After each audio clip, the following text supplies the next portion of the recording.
all of the relative jump outs and trials of these debutants. And we start with number 2 being the colt by Medagliadoro out of a Fastnet Rock mare in Bella Brocco, a $140,000 purchase for Team Waterhouse. Yeah, I marked the trial jump out. It was November 13. It was okay. Certainly an improved effort on the previous jump out. So a bit of money for him, I've noticed in the last few minutes, as Matty touched on. So market's probably a good guide as we get closer. And Shane, how does he look? Gold Emblem, he is quite a nicely put together 2-year-old. Nice and athletic type. I think he'll run really well. Number 3 is Legerity, Team Hawks for Dwayne Dunn and Ron Gilbert's Highgrove stud. He was untouched pretty much in a recent jump out at Flemington and looked to show good ability. What's under the bonnet we don't know. Market's being very cautious. Just one thing about him, Richo, he's probably had his mind on other things a little bit since he's been in the parade ring. The late spring air, if you catch my drift, has been grabbing his attention. So he's settled down a little bit more now, but quite a muscular type. Yeah, Smidgen Colty is Legerity. Number 4 is Rampage. This is a colt by All-American English Classic yearling purchase of only $20,000 for Derby Bloodstock. Hayes Davennick team, Luke Curry. He sat handy in a recent jump out and wasn't knocked about much. He looked to go well also.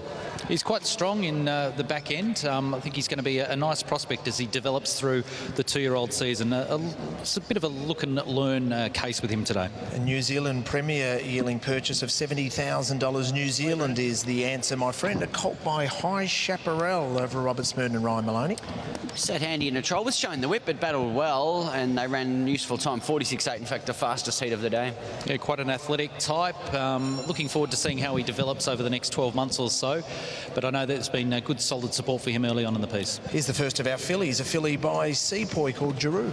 Showed speed in a trial, in fact shied at something early on in the heat and then recovered and went really well. So looked to have good ability there, and first foal of a mare called Paprika was pretty smart. She's a lovely racy type, not overly big, but looks quite speedy, and looking forward to seeing what she can do today. Yeah, well, she's a $120,000 Magic Millions purchase, so we know where she'll be heading if she can get the job done today. Here's another filly, the hard spun filly, number 7 in Key Evidence. Yeah, I liked what I saw in this trial. November 9 it was, won it easily and untouched, so glad there's a market lead. Yeah, quite an athletic type. I'm looking forward to seeing her progress throughout this campaign, but this looks a good starting point for her. The Doomsday filly for Jason Warren and Jake Noonan, Wide Gate with number 8, Lady Myers. I marked the Balnarring jump out as just fair.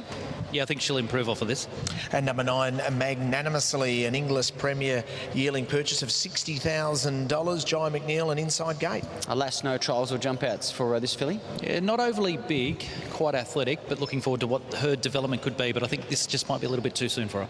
Okay, and there she is on screen there, Magnanimously, the filly by Not a Single Doubt. We move over to horse number 10 here in Monajet, Stephen Baster, an Inside Gate for Dean Benet, a filly by Jetspur. Yeah, jumped out a couple of weeks ago. I marked her trials as just fair. Really strong looking filly, nice and relaxed in the yard and not sweating up at all. She's taking it all in her steam, so I'm looking forward to seeing what she can do.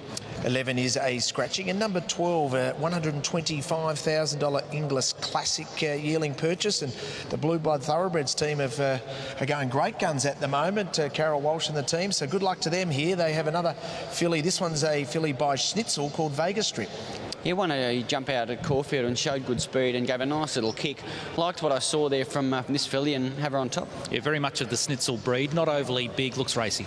Hey, Shane, just also, before we get to Gator's top 4 selection, who's your pick of the yard? Is there one that stands out? I really do like the look of Gold Emblem for Gay Waterhouse, Vlad Jerica board number 2. Okay, Gold Emblem's the pick of the yard. Your top 4, Gator? Look, 12 Vegas Strip narrowly, Legerity, Key Evidence, Rampage, look, all showed something, didn't they? 12, 3, 7, 4 for me.